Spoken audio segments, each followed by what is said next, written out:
semuanya, selamat menonton video Indo Paulio hari ini. Tonton video ini sampai habis ya, dan jangan lupa subscribe. Saya Sunardi Mulia. Saya Wiing. Hari ini mari kita membahas tentang Taiwan mendapat bantuan senjata 500 juta US dollar dari Amerika Serikat. Di tengah-tengah ketegangan yang belum mereda di Selat Taiwan antara China dan Taiwan, pemerintah Joe Biden kembali membuat tindakan provokatif dengan rencana bantuan paket senjata senilai 500 juta US dollar kepada Taiwan.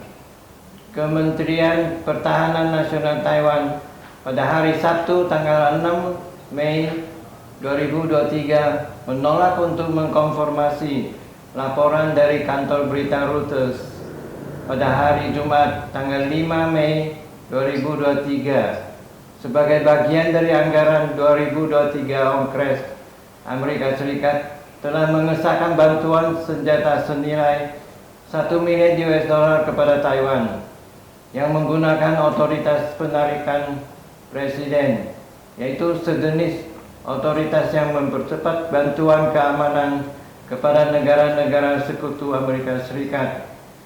Kongres AS mengizinkan Presiden Joe Biden untuk menggunakan inventaris AS sebanyak 1 miliar US dollar untuk Taiwan dalam Undang-Undang Otorisasi Pertahanan Nasional. Dan anggota parlemen mengkritik pemerintah karena lamban dalam menggunakan otoritas tersebut.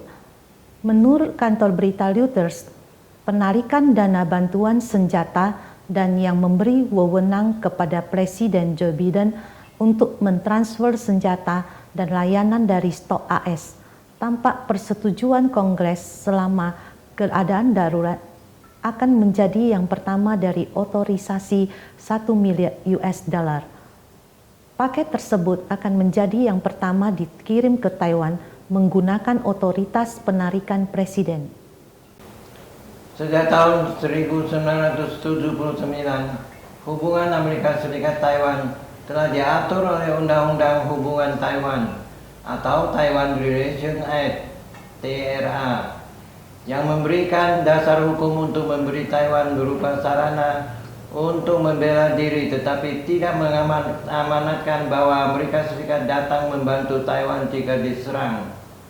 Rakyat Taiwan harus ingat bahwa Amerika Serikat membuat Taiwan Relation Act hanya sekedar untuk mengadu domba antara China dan Taiwan, seperti yang dilakukan Amerika Serikat terhadap Ukraina dan Rusia. Undang-Undang Otorisasi Pertahanan Nasional AS tahun 2023 juga mengalokasikan 3 miliar US dollar bantuan militer tahunan ke Taiwan.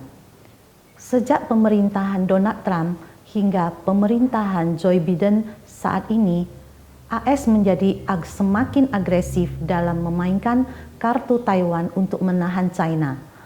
AS menyadari bahwa mereka kehabisan metode efektif untuk menahan China dan untuk menciptakan konflik di sekitar China melalui apa yang disebut strategi Indo-Pasifik, yaitu membuat orang China berperang satu sama lain, dan Selat Taiwan menjadi satu-satunya tindakan provokatif yang dapat dilakukan AS untuk mencapai tujuan hegemoni dan anti-China-nya. Sebenarnya maksud pemberian paket bantuan senjata AS ke Taiwan adalah rencana jahat AS untuk menghancurkan Taiwan.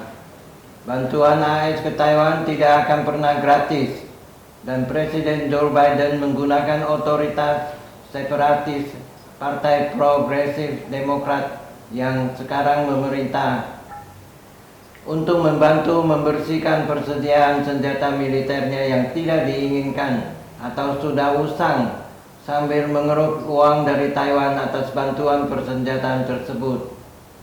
Sementara itu, Kementerian Pertahanan Nasional Taiwan mengatakan tujuan utama dari otoritas penarikan presiden adalah untuk menyediakan stok senjata Amerika Serikat untuk Taiwan untuk menutupi celah pertahanan yang disebabkan oleh keterlambatan pengiriman persenjataan AS ke Taiwan.